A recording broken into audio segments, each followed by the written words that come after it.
On May the 8th, the general election results became clear. In the most dramatic political power shift in Scotland's electoral history, the Labour Party, the dominant representative of Scotland in Westminster for decades, was reduced to a single Member of Parliament as the Scottish National Party took 56 of the 59 Scottish seats. Jim Murphy, leader of the Scottish Labour Party, lost his seat. Margaret Curran lost her seat. Anna Sarwar lost his seat. Douglas Alexander lost his seat. Cheerio, cheerio, cheerio.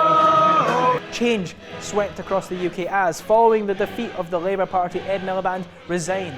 As the Lib Dems were crushed, Nick Clegg stepped down as their leader. As Nigel Farage of UKIP failed to be elected, he too stepped down as leader of their party. As Scottish Labour lost over 97% of their seats in Scotland, and after losing his own seat, Jim Murphy decided to stay on, actually.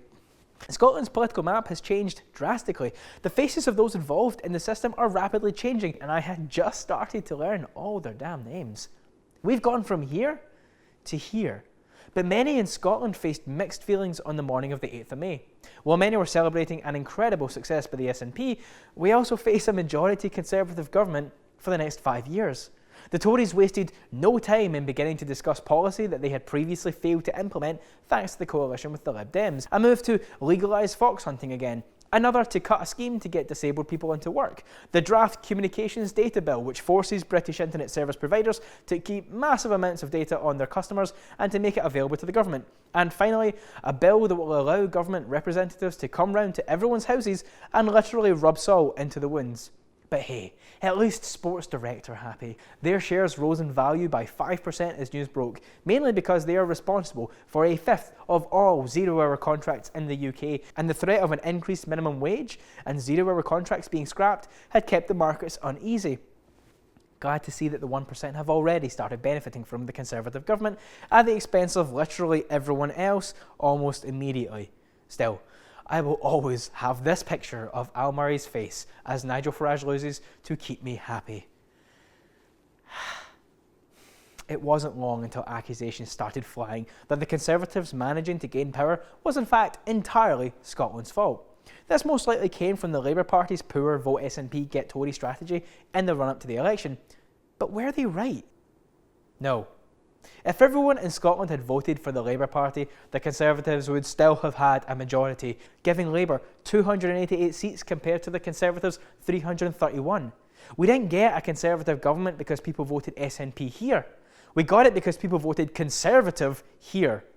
But wait, the critics say, if there hadn't been a surge to the SNP in Scotland, not as many people would have voted Conservative in England because they were afraid of a Labour-SNP coalition. Really? Okay, let's break that down. First of all, Labour's failure to convince folk to vote for them is entirely on them. As much as some others are saying that they failed because they were too left-wing, let's not forget that this was the campaign of control on immigration mugs and Rachel Reeves, the Labour MP for Leeds West, saying, "We are not the party of people on benefits. We don't want to be seen, and we're not the party to represent those who are out of work."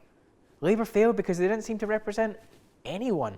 But if it's true that England voted Conservative to effectively block Scotland having a stronger voice in Westminster, then I think it's fair to say that the blame lies entirely in those who wanted to suppress the democratic will of this nation, and not on those who voted for a party that they felt represented them. This is the equivalent of getting hit by a car while crossing the road to a sweet shop, then blaming the sweet shop. Wait, are sweet shops still a thing? What this highlights is that the United Kingdom is truly disintegrating. When it comes down to actual figures, here are some facts. The vote for right-wing parties in England was 55% of the national vote. That's for the Conservatives and UKIP. The vote for left-wing parties in Scotland, if we consider both the SNP and Labour to be left-of-centre parties, is 83%. Even if we say that Labour and the Lib Dems are centre-right parties, as the political compass does, and remove them from the count, the vote for left-wing parties in Scotland still sits at over 51%. If a majority in England voted in such a way to counter the left-wing nature of Scotland's vote, then we have to ask ourselves once again if this union is working. This wasn't, as some Labour commentators and news outlets are saying, a surge of Scottish nationalism. This was Scotland getting behind a party that wants an end to austerity cuts, an end to Trident, and to ensure that the Scottish Parliament sees further powers devolve to it. To pretend like it is nothing more than nationalism is to blatantly show that you have no clue what is happening in Scotland right now. We are still in the midst of a political revolution. That's why turnout in the election was a minimum of 5% higher in Scotland than the rest of the UK. The Conservative Party have been elected as a majority government on only 36.9% of the national vote. Is that a mandate to cut our public services further? Is that a mandate to pull us out of the EU? Is that a mandate to condemn more people to work in poverty? Like hell it is. On Friday, the Tories appointed Michael Gove to the position of Justice Secretary.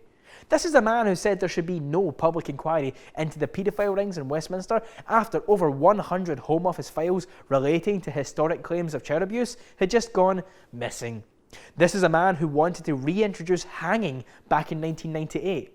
When the Human Rights Act is repealed, as the Tories have already said it will be, this is the man who will be overseeing that. In the same weekend that Gove was appointed, Scotland was also ranked as the top country in Europe for LGBTI rights, above the UK as a whole. Most equality law is devolved to Scotland, but equal opportunities law is not, so Gove will still have the means to do damage. We cannot let Westminster try to destroy what we have built.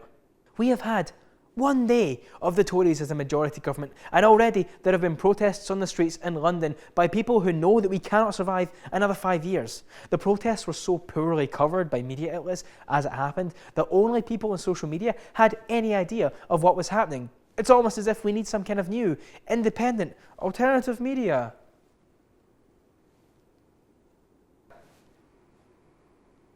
This is the beginning of a nightmare scenario for the UK. It may be the beginning of the end for the Union, but that is not important right now. What comes next must be a response from the left across Scotland, a voice that says, you have no right here. We have to get angry, and we have to get active.